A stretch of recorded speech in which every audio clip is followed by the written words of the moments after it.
안녕하세요. 오늘도 사연 살롱을 찾아주셔서 감사합니다. 저는 몇 년 전 영화보다도 더 영화 같은 일을 겪었던 한 사람이에요. 현실은 영화보다 더하다더니 어디에 말해도 믿기 힘든 사연이 제 인생에 저희 가족에게 벌어지게 될 줄은 상상도 못했네요. 그 드라마틱한 사건으로 인해 평생 남을 재단하며 살기만 했던 한 사람이 완전히 뒤바뀌게 되기도 했는데요. 주변 사람들에게 이야기하기엔 저희 가족이 걸린 이야기라서 이렇게 익명으로 사연을 보냅니다. 먼저 저희 가족에 대해서 설명을 드려야 할 것 같네요. 저는 화목한 가정의 외동딸로 태어나 부모님의 사랑을 듬뿍 받고 자랐어요. 단순히 어와 동동 사랑을 받는 법만 배운 게 아니라 받은 사랑을 2배, 3배로 나눌 줄도 아는 사람이 되도록 올바른 교육을 받고 자랐죠. 왜냐면 저는 어렸을 때부터 저희 부모님과 함께 주말이나 방학마다 봉사활동을 다녔기 때문이에요. 덕분에 저는 같은 피를 나눈 형제는 없지만 함께 자라난 보육원, 고아원 친구들이 많답니다. 저랑 같이 커가는 또래 친구들이랑 친하게 지내기도 하고 지금 되돌아보면 창피한 흑역사도 서로 공유하고 무엇보다도 꽤 많이 싸우기도 했었는데요. 그런데 제가 친구들이랑 싸우게 되면 항상 저희 엄마가 와서 싸움을 중재했는데 단 한 번도 제 편을 그냥 들어주시는 법이 없었어요. 엄마는 항상 서운하리만치 정확하게 판사 역할을 하셨죠. 애들 앞에서만 그런 게 아니라 집에 와서도 추가로 달래주거나 하지 않으시고 제 잘잘못을 한치도 흐트러짐 없이 딱 잘라 말하셨어요. 어렸을 때는 그런 엄마한테 투정도 많이 부렸는데 엄마는 언제나 단호하셨죠. 엄마는 내 엄마 아니야? 왜 내 편 안 들어줘? 엄마가 서연이 엄마라고 서연이 편만 들어줘야 해? 아까 진짜로 걔가 가위바위보 늦게 냈단 말이야. 그렇다고 친구를 밀치면 돼. 네가 내 딸이든 아들이든 조카든 잘잘못을 따지는데 그게 무슨 상관이야? 엄마는 그런 거 상관없이 잘못한 부분을 알려주는 거야. 너희가 바르게 클 수 있도록. 당시에는 그런 엄마가 야속했지만 시간이 조금 더 지나 저도 머리가 크게 되니 엄마가 옳았다는 것을 알 수 있었어요. 저도 점점 고학년이 되고 유치원생들이나 초등학생 아이들을 돌봐주게 되는 상황이 오면 엄마랑 똑같이 행동하게 되었거든요. 그리고 제가 엄마 입장이 되어보니 그때 엄마는 저를 위해서도 그 친구들을 위해서도 올바른 교육을 해주신 거였어요. 그걸 알고 나니 저는 저희 엄마가 너무 자랑스러웠고 진로를 고민하던 시기에는 저도 부모님처럼 어려움을 겪는 친구들에게 도움을 주는 일을 하고 싶다고 생각했습니다. 그래서 자연스럽게 아동 복지에 대해 관심이 많아지게 되었어요. 복지에 관련해 공부를 더 많이 하면 할수록 저희 엄마는 정말 대단하신 분이라는 걸 깨달을 수 있었는데요. 왜냐면 저희 집에 오래전부터 봉사를 자주 다닌 이유가 바로 엄마도 고아원 출신이었기 때문이었거든요. 그럼에도 엄마는 얼굴에 그늘 한 점 없이 너무나 밝은 분이셨어요. 엄마 말로는 어려서부터 빨간머리 앤을 너무 좋아해서 당신도 빨간머리 앤처럼 살고 싶으셨대요. 소설에 나오는 앤처럼 엄마는 어려서부터 동네에서 공부를 잘하는 아이를 손꼽혔고 그 시대에는 드물게도 야간대학까지 나오셨다고 합니다. 엄마의 사정상 일찍부터 생계를 위해 돈을 벌어야만 하셨을 텐데도 끝까지 공부를 놓지 않았다는 것이 정말 대단하다고 생각해요. 저희 엄마는 특히 영양학 공부에 관심이 많아서 끝까지 포기하지 않고 공부를 마치셨고 결국 학교 영양사로 일을 하게 되셨어요. 그러다가 엄마랑 같은 학교에서 일하는 과학 선생님이었던 아빠랑 사랑에 빠지게 되신 거였죠. 두 분은 나이 차이가 11살이나 나시는데도 서로 장난도 많이 치고 너무 재밌게 잘 지내셨어요. 그리고 항상 입버릇처럼 말하신 대로 제가 고등학교를 졸업하자마자 귀농을 하셨습니다. 이 집을 구했다고? 정말 시골로 갈 거야? 그럼 네 아빠 고향이라는데 이웃 주민들도 다들 친절하시고 마을이 너무 좋아. 엄마 아빠도 이제 좀 쉬어야지. 그럼 나는? 학교가 서울인데 통학을 어떻게 해? 뭔 통학을 해? 얼른 기숙사 신청해. 떨어지면 얘기하고. 설마 우리가 널 길바닥에 버리겠어? 기숙사 떨어지면 근처에 자취방은 구해줄게. 헐, 다른 집 부모님들은 딸이 자취한다고 하면 뜯어 말린다는데? 엄마, 진짜 우리 엄마 맞아? 나도 네 나이 때 혼자 방 얻어서 살았어야. 너는 엄마 아빠가 방도 구해주고 용돈도 주는데 부족한 게 뭐니? 너도 다 큰 어른이니까 새로운 세상을 한번 살아봐. 엄마는 쿨하게 말씀하시며 절 출가시키셨죠. 제가 결혼해서 나간 건 아니었으니 저희 가족들은 우스갯소리로 절 반가출시켰다고 말하곤 했어요. 다행히 저는 기숙사에 들어가게 되었고 엄마가 말씀하신 것처럼 새로운 생활을 하게 되었는데요. 제 앞에선 쿨하게 말해놓고 막상 제가 혼자 지내게 되니 매일 밤마다 전화를 걸거나 문자를 하는 등 저희 부모님은 늘 저를 챙겨주셨답니다. 그러다가 제가 대학 졸업을 앞두고 있을 때 겨울방학 동안 해외로 가서 그 지역 아이들에게 봉사를 하는 프로그램에 참가하게 되었어요. 그 전에 국내 봉사활동은 수없이 많이 다녀봤지만 해외로 가본 적은 한 번도 없었기에 저는 새로운 활동을 해보고 싶다는 생각에 그 프로그램에 신청한 것이었는데요. 해외 환경은 국내보다 엄청나게 열악했어요. 솔직히 그런 활동을 많이 해본 제 입장에서도 충격이었을 정도로요. 아이들 팔다리가 나뭇가지 같이 얇더군요. 아픈 사람도 엄청나게 많았고요. 그래서 저는 그 어느 때보다 진지하게 활동을 했어요. 말도 안 통하는 상황이었지만 그 와중에도 아이들이 너무나 순수했고 저는 어느새 아이들 이름까지 하나하나 외울 정도로 아이들과 가까워졌습니다. 아이들에게 너무 정을 주지 말라고 교육을 받았음에도 당시에 저는 너무 어렸기에 그걸 제대로 지키지 못했어요. 아이들의 맑은 눈을 보면 도무지 정을 주지 않을 수가 없었거든요.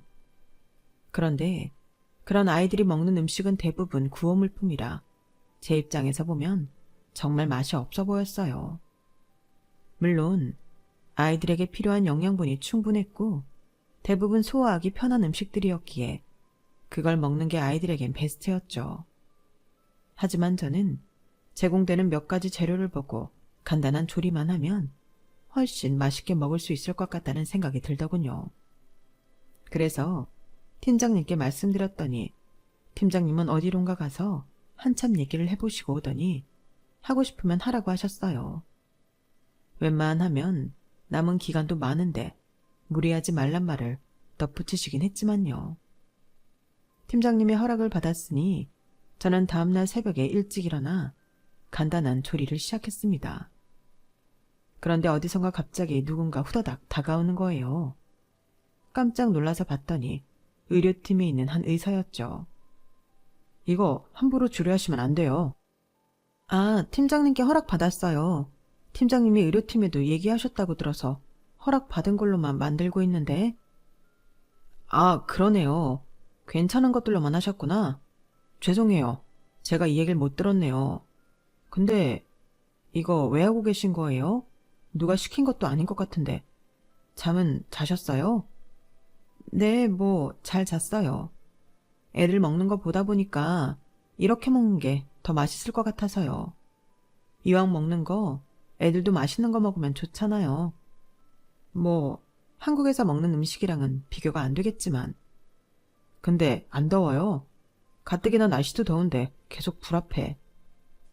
저야 맨날 여기 사는 것도 아니고 몇 달만 있다 가는 건데요, 뭐. 의사는 더 이상 별말 않고 이후로 가만히 제가 하는 걸 지켜보다가 갔어요. 저는 별 신경을 쓰지 않고 있었는데 그 이후로 그 의사는 제가 보이기만 하면 자꾸 인사를 하더군요. 처음에는 조금 부담스러웠는데 인사 정도는 할 수 있다고 생각해 저도 같이 인사를 했어요. 그런데 그러다 보니까 그 사람이 근처에 있으면 왜인지 모르게 눈길이 가더라고요. 아이들에게나 동료들에게 친절하고 다정하게 대하는 모습을 보고 있자니 사람이 참 괜찮아 보이기도 했고요. 하지만 그곳에서는 너무 바쁘고 부산스러워서 그 이상 깊게 생각할 겨를은 없었네요. 문제는 한국에 돌아오고 나서였어요. 한국 생활을 다시 해나가는데 자꾸만 그 사람이 생각나는 거예요. 제 얘기를 들은 친구들은 이구동성으로 그 남자 연락처라도 받지 그랬냐며 아쉬워했어요. 하지만 이미 되돌릴 수도 없고 저는 그냥 좋은 추억으로만 생각하고 당장의 생활에 집중하기로 했죠. 당시엔 저도 취업 전이라서 취준에 집중해야만 했거든요. 그런데 2달쯤 뒤에 SNS로 그 의사에게 연락이 온 겁니다. 연락할 방법을 한참 찾았다며 한번 만나서 식사를 하고 싶다고요. 순수한 선의이니 안 좋게 생각하지 않았으면 좋겠다고 덧붙이는 말에 조심스러워하는 게 다 느껴지더군요. 그래서 저는 그 사람과 만나기로 하고 식사를 함께 했죠. 해외에서 볼 때는 솔직히 저희 둘 다 제대로 씻지도 못하고 꾀죄죄 했었는데 한국에서 멀끔해진 모습으로 만나니까 느낌이 새로웠어요. 같이 봉사하면서 쌓인 추억과 그 이후 한국에서의 생활 등 이런저런 이야기를 하는데 생각보다 말이 잘 맞고 느낌이 좋았죠.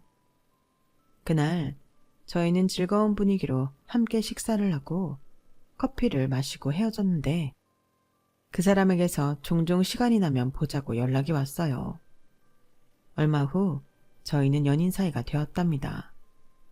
물론 초창기 연애 과정은 순탄치가 않았어요.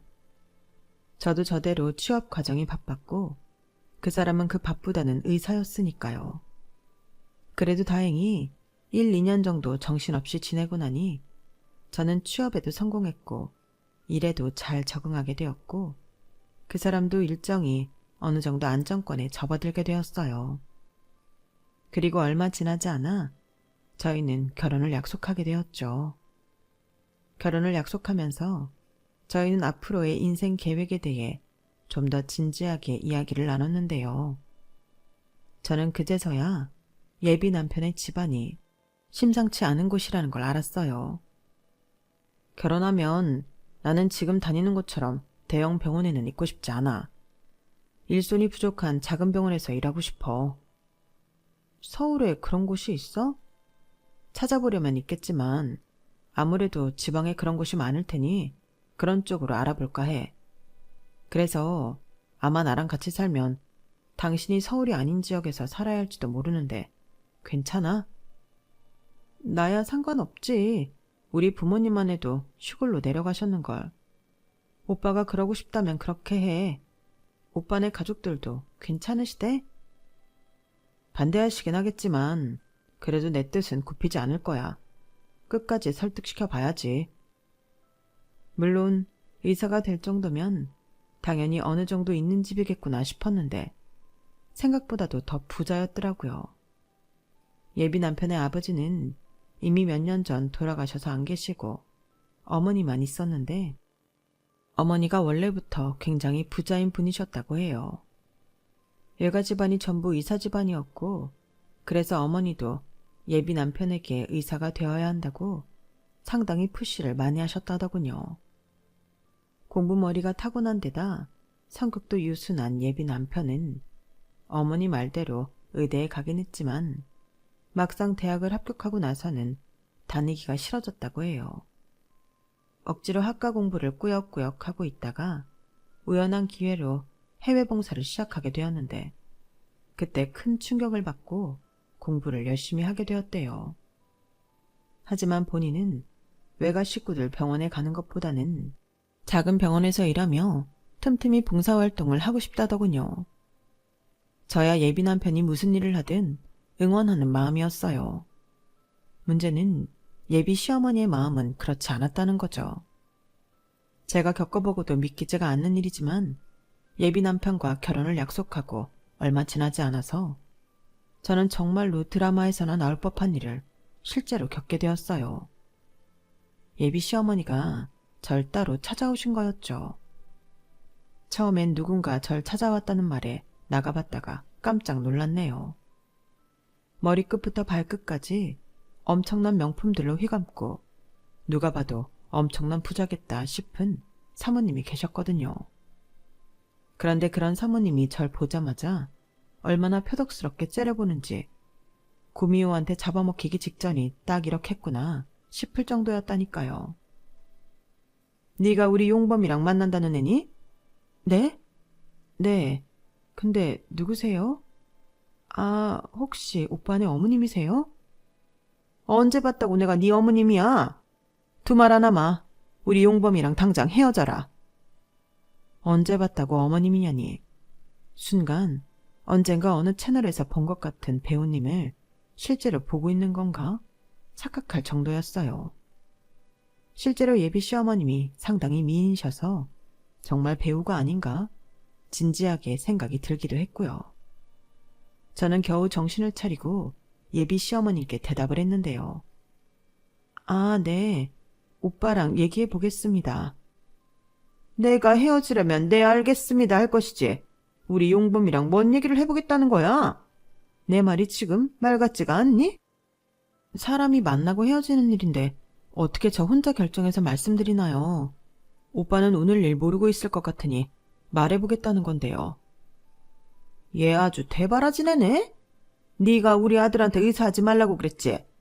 딱 봐도 보통이 아닌 게 네가 애를 부추겼구나. 의사를 안 한다고요? 그런 얘기는 저도 못 들었는데요. 우리 병원에서 일을 안 하겠다잖아. 걔가 너 만나기 전에는 내 말대로 순순히 다 해주던 앤데 네가 이상한 물을 들이지 않고서야 애가 왜 갑자기 달라지겠냐고? 아, 오빠가 의사를 안 하겠다는 게 아니라 가족들이 하는 병원에서 하고 싶지 않대요. 그냥 일손 부족한 작은 병원에서 일하고 싶다고 저한테는 그렇게 얘기했어요.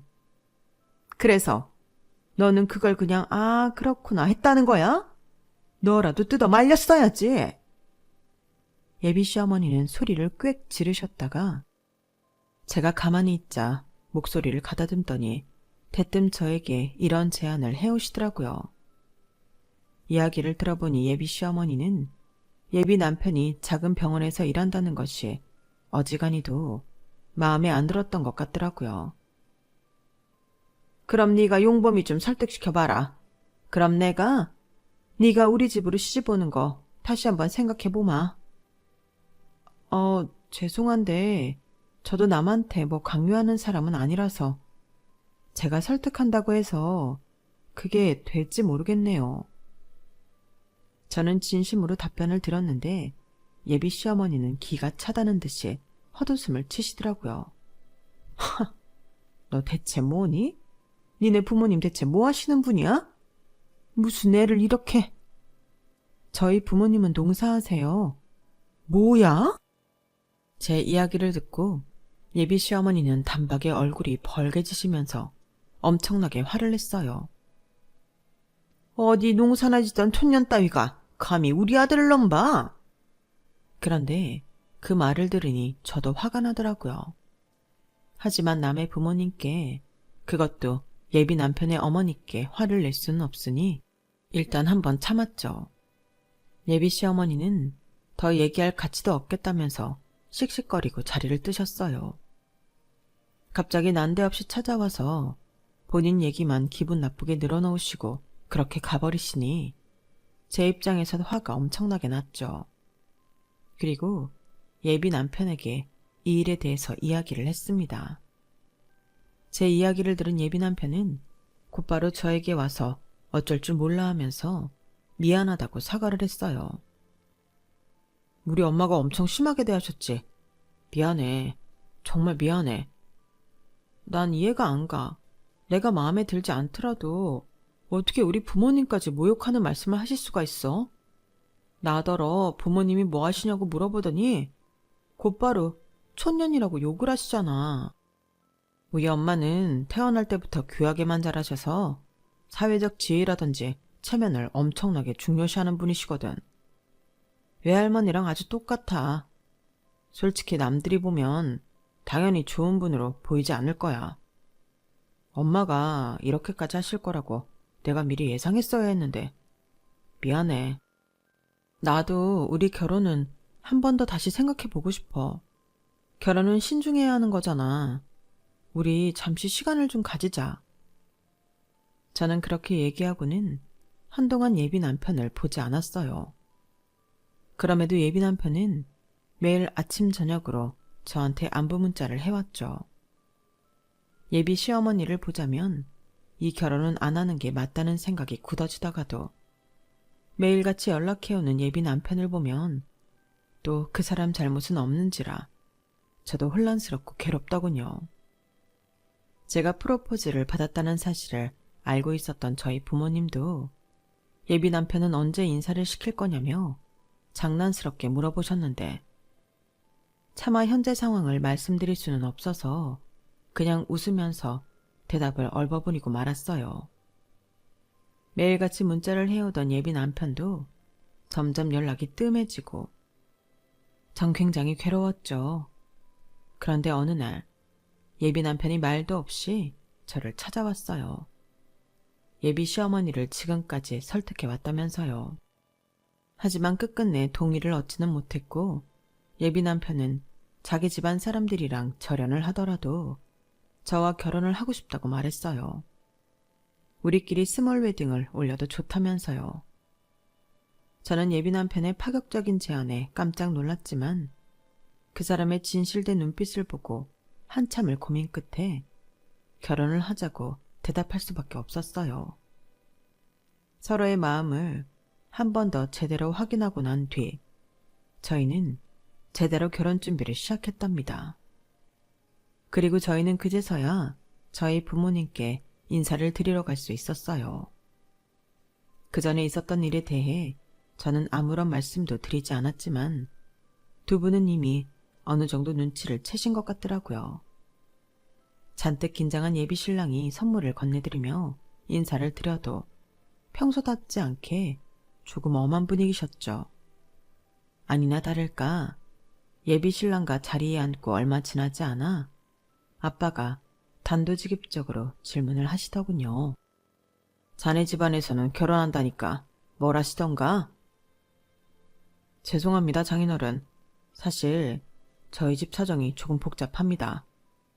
오늘 제가 장인어른과 장모님께 인사드리러 온 것도 솔직하게 다 말씀드리고 제대로 허락을 받기 위함입니다. 저희 외가 친척분들과 저희 아버지는 모두 이사십니다. 저희 집안 어르신들 모두 저희 외가에서 운영하는 병원에 근무 중이신데 저는 개인적으로 도움이 필요한 다른 병원에 지원해서 일하고 싶다는 생각입니다. 그래서 저희 집안과 마찰이 좀 있는 중입니다. 질문과 답이 잘 안 맞는데 우린 지금 그쪽 집안 어르신들의 결혼에 대한 의견을 물었네. 자네의 마음과 상관없이 자네랑 결혼하면 우리 집안은 그쪽 집안과 사돈관계가 되는데 우리도 상황을 제대로 알아야 할 것 아닌가. 저희 어머니는 반대하고 계십니다. 하지만 저희 어머니가 반대하시는 건 서연이와의 관계를 문제 삼으시는 게 아니라 그저 어머니 뜻대로 제 직장을 정하려고 하시는 거라서. 예비 남편의 이야기를 들은 저희 부모님의 표정은 더 굳어지셨어요. 예비 남편이 집안 어르신들과 절연도 불사하겠다며 결혼에 대한 의지를 다시 한번 말씀드렸음에도 결국 저희 부모님의 마음을 돌리지 못했죠. 자네가 좋은 사람이라는 건 알겠어. 하지만 우리의 생각도 이해해주게. 우리 나이 되면 그간 결혼 잘못해서 고생한 사람들을 정말 많이 보게 된단 말일세. 자네가 좋은 사람인 것과 별개로 우리는 우리 딸이 행복하길 바래. 집안과 절연을 하겠다니 그 각오야 알겠다만 어떻게 피를 끊어낸단 말인가. 우린 자네보다 돈을 덜 벌거나 사회적 지위가 낮더라도 우리 딸을 최대한 행복하게 해줄 남자가 사위가 되길 바라네. 아빠 말씀이 맞아. 시댁에서 그렇게 반대하신다면 결혼을 하더라도 계속 안 좋은 일이 생길 거야. 너희도 좀 더 신중하게 생각해봤으면 한다. 저희 부모님도 끝끝내 거절을 하시니 저희는 정말 크게 절망했죠. 하지만 이번에 먼저 기운을 차린 건 저였습니다. 그 전에 하도 많은 고민을 하고 하도 많이 흔들려서였을까요? 저는 이 사람만큼 저랑 가치관이 맞고 선한 사람은 또 못 찾을 거란 강한 확신이 있었어요. 그래서 그 사람에게 결혼 시기가 늦어져도 좋으니 포기하지 말자고 이야기했죠. 예비 신랑은 제 말에 한 번 더 예비 시어머니를 설득해 보겠다고 하더군요. 그리고 며칠 뒤 간단한 짐을 들고 제 자취방으로 왔어요. 집에서 쫓겨났다면서요. 안 되겠다. 그럼 자리를 좀 마련해봐. 내가 직접 제대로 말씀을 좀 나눠봐야겠어. 주말이 아니어도 좋으니까 시간 좀 빼봐봐. 아니야, 내가 한 번 더 엄마한테 진지하게 얘기를 잘해볼게. 아니, 내가 직접 만나 뵙고 얘기를 해볼게. 오빠는 이미 여러 번 얘기를 해봤는데 전혀 안 통했잖아. 저번에 어머님이 나한테 제안을 해오신 게 있어서 그래. 계속 이렇게 강경하게 나오시니까 어쩔 수 없이 내가 오빠를 어머니네 병원에 몇 년 동안 일하게 설득해 보겠다고 한번 해봐야겠어. 어? 아니 잠깐만. 나는 그 병원에서 일할 생각이 없어. 이미 내가 알아본 곳들이 많은데. 답답하다 정말. 그럼 평생 이렇게 식도 안 올리고 질질 끌 거야? 하려는 게 있으면 오빠도 한 발자국은 양보를 해야지. 협상이라는 걸 해보자는 거야. 누가 평생 거기서 일한대? 몇 년 정도는 일할 수도 있잖아. 그 정도는 할 수 있지 오빠도. 내가 제대로 잘 말씀드려 볼 테니까 한번 자리를 좀 마련해봐. 그리고 나도 할 말 많아. 알겠어. 말씀드려 볼게. 제 말에 예비 남편은 그 다음 날 약속을 잡아왔고 저는 이번에 제대로 이야기를 해보고 그래도 예비 시어머니가 반대가 심하다면 우리도 식을 올리는 걸 깔끔하게 포기하자고 말했죠. 결혼식만 포기하자고 완곡하게 얘기했지만 예비 남편도 저도 알고 있었어요. 식을 포기하면 우리는 언젠간 결국 헤어질 인연이 된다는 것을요. 예비 남편은 힘겹게 제 말에 알았다고 대답을 해주었어요. 그리고 대망의 그날이 오게 되었죠. 저는 예비 남편의 손을 잡고 함께 약속 장소로 향했어요. 미리 예약을 해둔 고급 식당이었는데 프라이빗 룸이 제공이 된다기에 일부러 그 장소로 예약을 했거든요. 그곳에서 저는 최대한 예비 시어머니의 이야기도 들어드리고 최대한 이성적으로 합의라는 것을 해보려 했어요. 이건 단순히 저희의 결혼만 걸린 문제가 아니라 예비 남편의 앞으로의 인생도 걸린 문제라고 생각해 사명감마저 들었죠. 그런데 예비 남편의 이름으로 예약된 룸 앞으로 갔는데 이미 도착해 있던 예비 시어머니와 예비 시누이의 대화가 들려오더군요. 예비 남편의 얼굴이 굳어지며 미안하다고 그냥 돌아가자고 했지만 저는 그 손을 탁 뿌리치고 잠자코 듣고 있었어요. 그 내용이 정말 가관이었거든요. 근데 얘네는 왜 이렇게 안 온다니? 사람을 불러놓고 지들이 먼저 도착해서 기다리고 있어도 모자랄 판에? 여자애가 딱 봐도 못 배우고 자란 티가 나잖아. 머리도 무슨 그지처럼 하고 다니고 말이야. 입은 옷 중에 괜찮은 브랜드라고는 한 개도 없더라. 어디서 듣도 보도 못한 옷만 입고. 아우 이게 다 뭐야? 어떻게 여자가 화장도 안 하고 이런 사진을? 아니 근데 너는 이 사진들은 대체 어디서 찾은 거야? 설마 무슨 뒷조사 같은 거 있니? 예, 그런 거 잘못 걸리면 너 큰일 나. 아유, 엄마는 요즘은 그런 거 할 필요도 없어. SNS 같은 데 뒤지다 보면 앵간한 건 다 나와. 그래? 하긴 젊은 애들이란. 그래 뭐 시골 어디서 산다는 거야? 얘네 부모는 그래서 무슨 농사를 한다니? 참, 난 동사라니. 천안 집구석에서 자란 천안년이랑 엮였다고? 아주 개망신을 당하겠구나. 결혼이고 나발이고 이미 그런 집안이랑 구설수가 난 것 자체가 치욕스러운 일인데. 여기 봐봐. 이게 그 집안 사람들 사진이야. SNS에 올려놨더라고. 뭐 이런 촌뜨기 같은 여자가 우리 집안이랑 결혼을 한다는 건지. 아니, 대체 오빠는 무슨 이런 여자가 좋다고 정신이 팔려있는 거야? 어이가 없네. 뭐야? 이거 고아원 사진이야? 세상에, 아예 근본이 없는 집이구만. 이름도 현진숙이 뭐야. 이름마저 가난한 티가 난다. 아, 내가 봤을 때는 그 집안 사람들 전체가 거머리처럼 우리 집안에 들러붙을 심산. 저는 더는 참지 못하고 문을 벌컥 열어 젖혔어요. 저를 건드리는 건 100번도 참을 수 있지만 저희 부모님을 건드리는 건 정말 참을 수가 없었거든요. 그 순간에는 결혼식이고 나발이고 그냥 그 자리를 뒤집어 엎어야겠다는 생각뿐이었습니다. 대체 무슨 개소리들을 짓거리고 있는 거예요? 우리 부모님이 얼마나 훌륭하신 분들인데 만나본 적도 없으면서 험담이나 늘어놓는 당신들이야말로 얼마나 천박한 줄 알아요?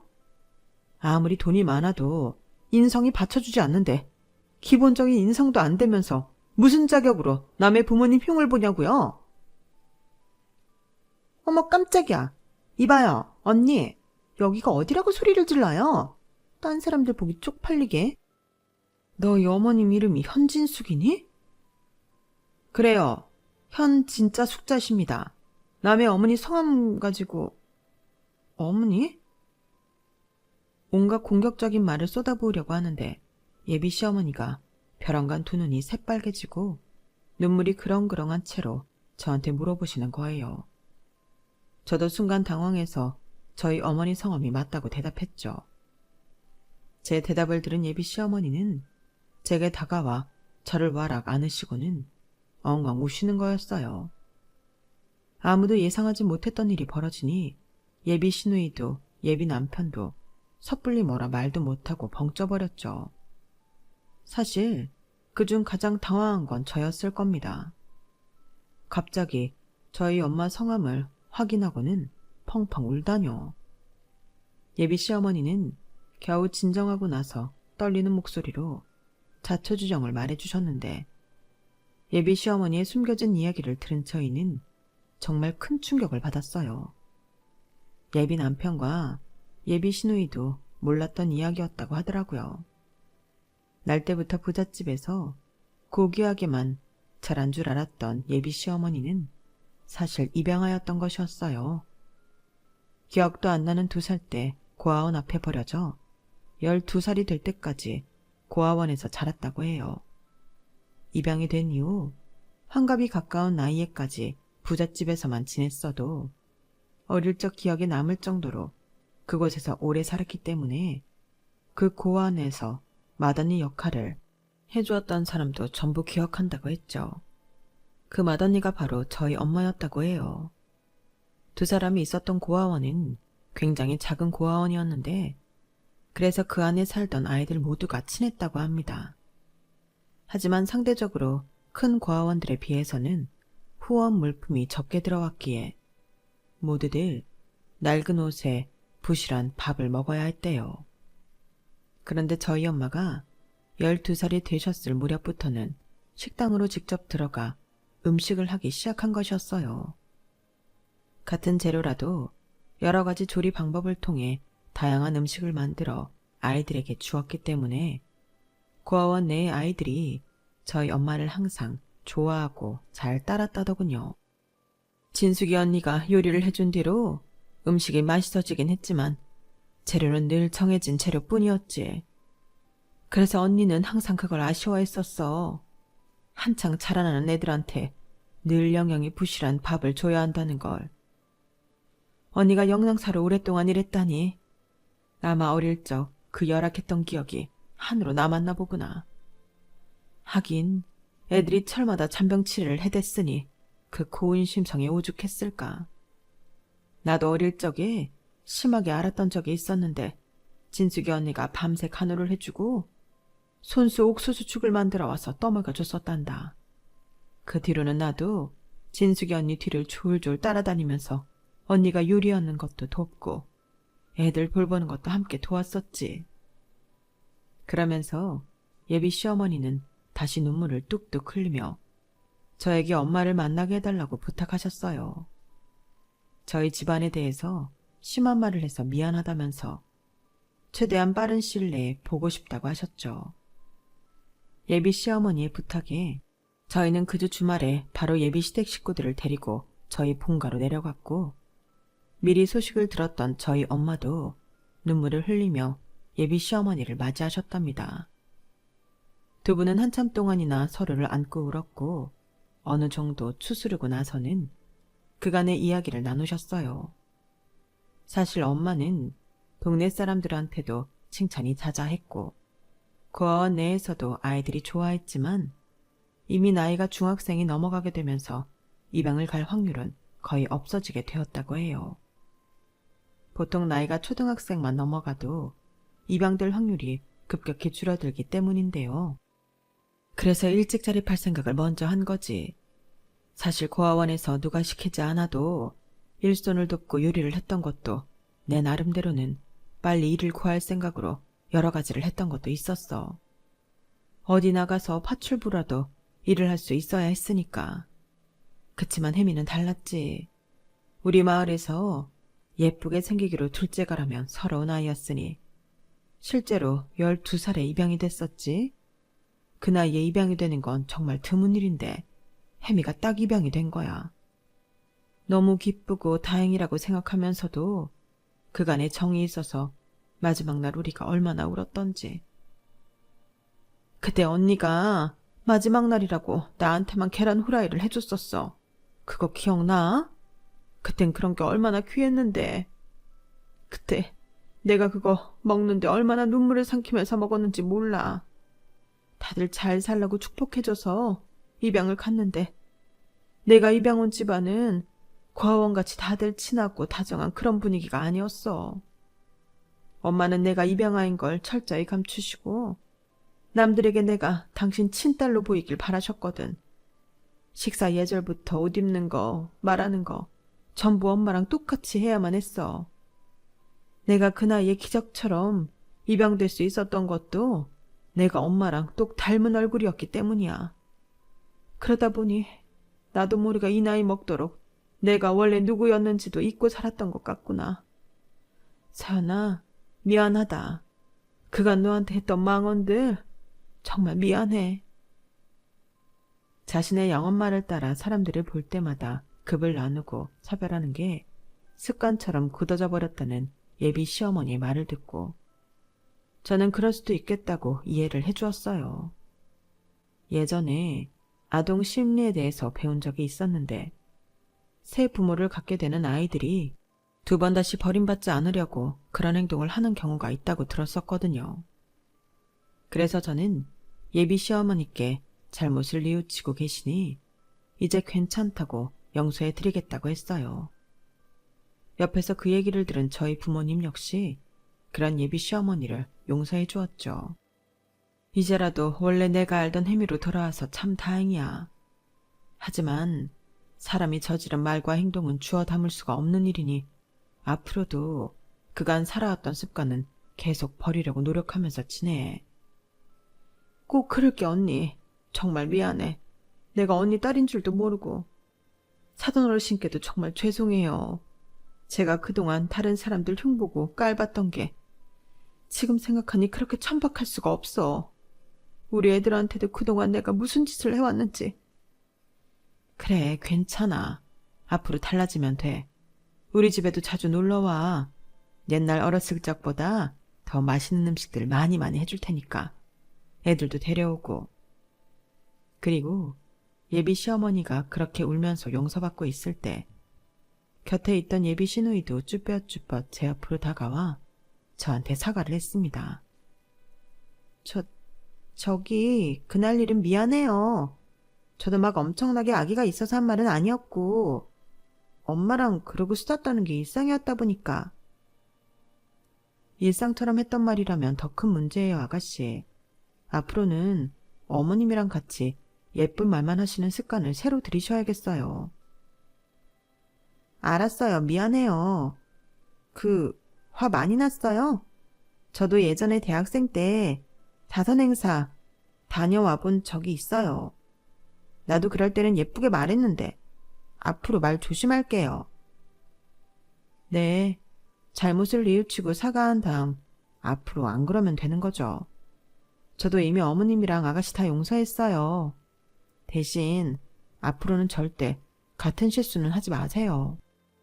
저 역시 그런 예비 시누이에게 엄마랑 똑같이 훈계와 용서를 같이 하면서 화해를 했네요.